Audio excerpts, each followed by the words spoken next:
So if you are like most people, you have a life that's full of repetitions and ingrown habits. You sleep in the same side of the bed every night.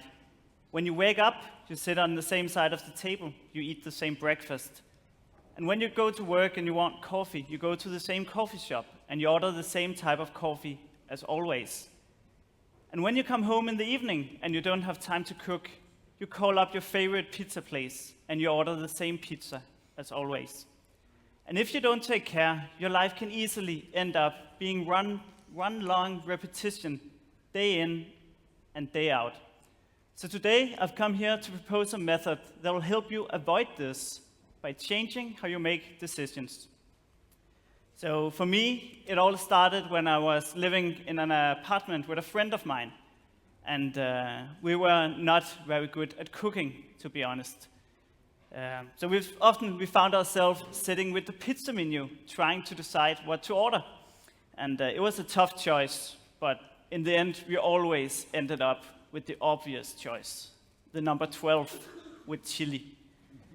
And we did that a lot. And one day, we decided we have to try something completely new. So we came up with a game or a dare. We call it Pizza Bingo. And in Pizza Bingo, you call up a random pizza place without looking in the menu, and then you say random numbers.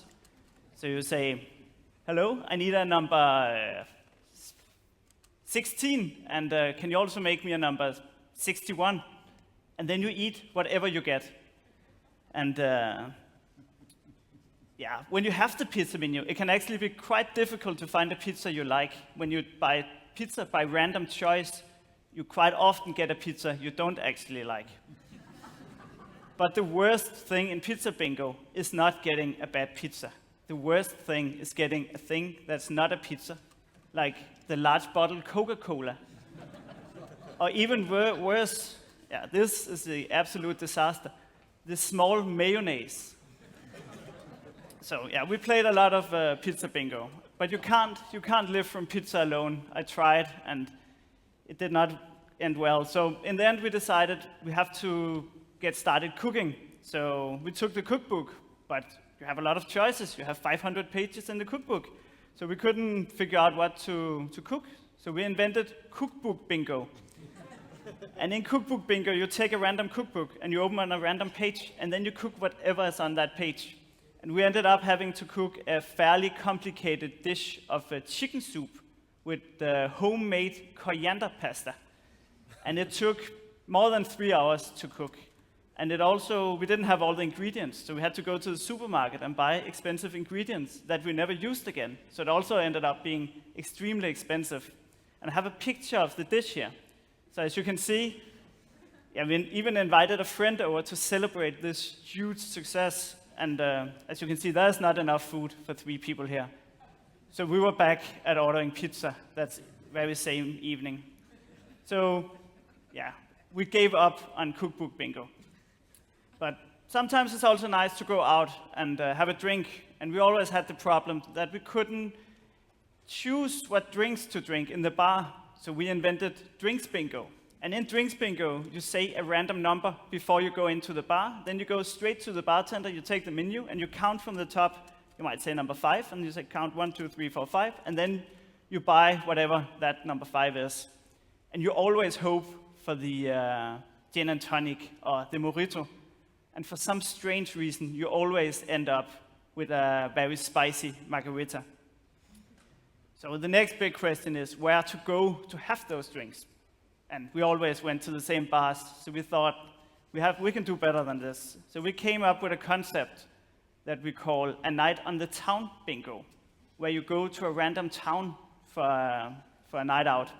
So what we did was that we took a magazine that we had a couple of years ago in Denmark. It was called M. I don't know if any of you can remember it. It was a very nice magazine with pictures of girls in bikinis and fast cars. And also in this magazine, there was a description of a bar crawl that the journalists had gone on in some city. So what we did was that we found 11 or 12 editions of this magazine, and we took all the magazines to the central station and met up at 5 o'clock, 7 people, and we found a random guy and got him to throw the dice. I have a picture of the situation here. We had I must say, we had quite an audience at that point. So we got number 7, so we counted from the top, picked up magazine number 7, and in this magazine there was a description of a bar crawl in Odense. It's better than the one in Aarhus, so we were a bit lucky there. But so we took the train to Odense and went on the exact same bar crawl. And it was a great night out, but it was also a bit expensive because we had to buy train tickets and we needed dinner and we had to go to all these bars and drink a lot of drinks. So in the end, it took us more than 12 hours before we came back to Copenhagen. But the good thing about this drinks bingo trip was that it sparked an idea for another concept we have that we call travel bingo, where we travel to random places. I know it has escalated a bit from pizza to traveling to nowhere. But yeah, our original idea was just to go to the airport in Copenhagen and then take a plane to somewhere and then find out what we were going to do when we arrived. But the problem we found out was that you cannot buy a last-minute ticket, or you can buy it, but it's just extremely expensive. So we had to come up with a different plan. So what we did was that we created a list of every place you can travel to in this world. I have the list here. It's 1,583 different places you can go. So we are 4 guys going on this trip, and what we do is we give this list to a 5th guy who's not going. So the 5th guy, he'll buy the flight tickets, and then he'll give them to us in the airport. And as you can see, many of these places are far away. So we created 4 rules. So the 5th guy, when he's buying the ticket, he'll go down on the list. Actually, first we send him a random number each, and then he puts together those numbers and goes down on the list to that number and tries to buy a flight ticket to this destination. And we have created these 4 rules that he'll have to follow. So if the city he ends up at breaks any of these 4 rules, he'll have to move on to the next city. So the first rule is we can only go to new places. So we can never go to any place where any of us has ever been before. So we took out London and Paris and Berlin. I think that was it. Then, because we don't have endless money, so we have a budget. We can only pay 2,500 Danish kroners for the trip. So we cannot go to South America for a weekend trip. Another important rule is we can only go south. That's no laughing matter. It's mainly because we simply can't afford to go to Norway. And then we have the 4th rule, just to make it extremely complicated. We can only carry hand luggage. So we are traveling with swim shorts and ski underwear, and we don't know where we're going. And we've been doing this for a few years. We are meeting up again next week on Thursday in the airport. And please don't ask me where I'm going, because I have no idea. Yeah, so we have been to Newcastle, and we have been to Kiev, and we've been to Istanbul, and Munich, and Antwerp, and been to Sicily. They have a lot of wine in Sicily. Now they have much less wine in Sicily. Yeah. And when we go on these trips, of course, we do a lot of bingo activities. So one year we were in Antwerp, and we went into a bar, and they had 600 different beers, and we were going to play beer bingo. So, and when you play beer bingo with 600 different beers, you don't actually have a list. You have like a telephone book of beer. So here you have to say a page number, and then whatever on that page you want to order, and then you order and drink it. And it went fairly well in the beginning. So Kasper and we got a fairly normal Belgian beer. Nothing to write home about or do a TED talk about. But Peter, on the other hand, he ended up with 300 grams of cheese and a knife and a fork. So within the beer menu, they had a page just with different types of cheeses. But that was not the worst. My poor friend Andreas, he got a mammoth bottle. It was 1.5 liter of 9% Belgian beer. So he had a very fun evening, but it was also a very short evening. So obviously, when you meet up in the airport and you have no idea where you are going and you have never been there before, you also don't have a hotel, which is a bit of a risk to take. But so our first thing in the airport is always to drink champagne and then try to figure out where to sleep when we arrived at the destination. And one year we found out that we were going to Istanbul. And we took our smartphones and we Googled Istanbul. And we found out there was an area in Istanbul, and it sounded nice. It was described as a lively area with a lot of young people and good nightlife. So we thought, good nightlife and young people, that's a good place for us to be.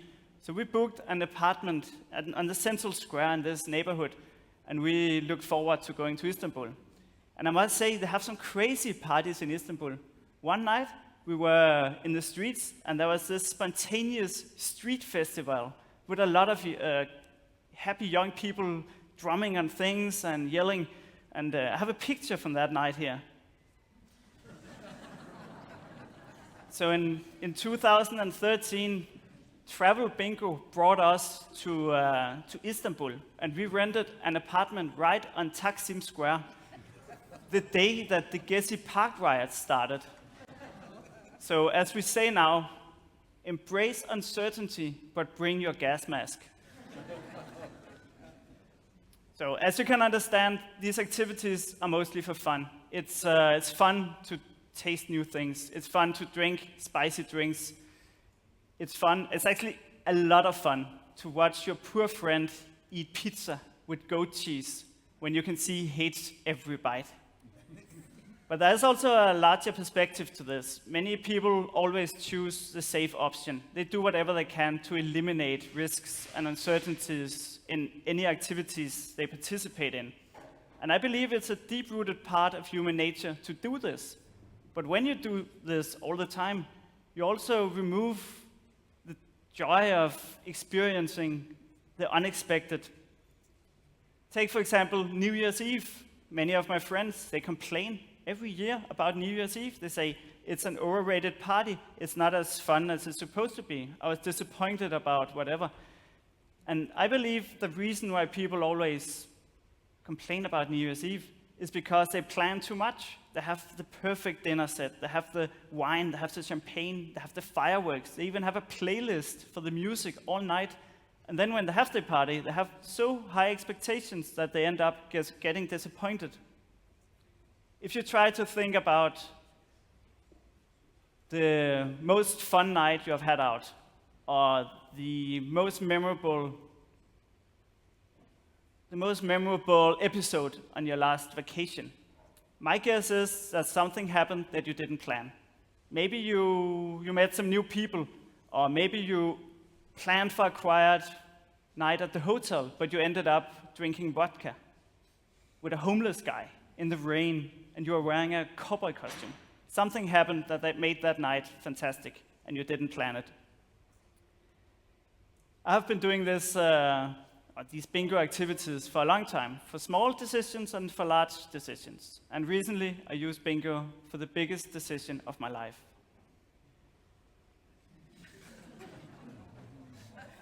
No, I'm just kidding. This was actually photoshopped.